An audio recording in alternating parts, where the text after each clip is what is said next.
તો બનાસકાંઠાના થરાદમાં પણ માવઠાની અસર જોવા મળી। વહેલી સવારે ગાજવીજ સાથે કમોસમી વરસાદ જોવા મળ્યો। એરંડાઓ રાયડો સહિતના પાકને નુકસાનની ભીતિ।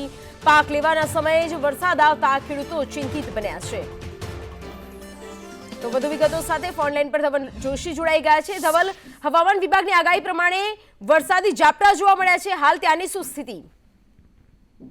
ગાયત્રી, ચોક્કસથી વાત કરવામાં આવે તો હવામાન વિભાગ દ્વારા 2 દિવસ અગાઉ આગાહી કરાઈ હતી કે બનાસકાંઠા જિલ્લામાં 2 તારીખથી કમોસમી વરસાદ છે તેની શરૂઆત થઈ શકે છે।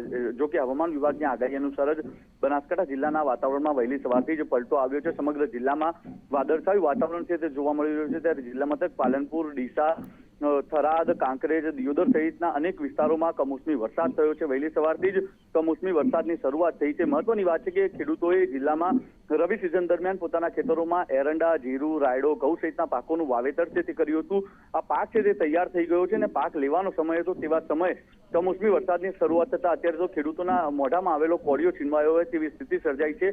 જે પ્રકારે કમોસમી વરસાદની શરૂઆત થઈ છે તેને લઈને અત્યારે તો જિલ્લાના ખેડૂતો છે ચિંતિત બનેલા જોવા મળી રહ્યા છે। સમગ્ર વિગતો આપવા બદલ આપનો આભાર।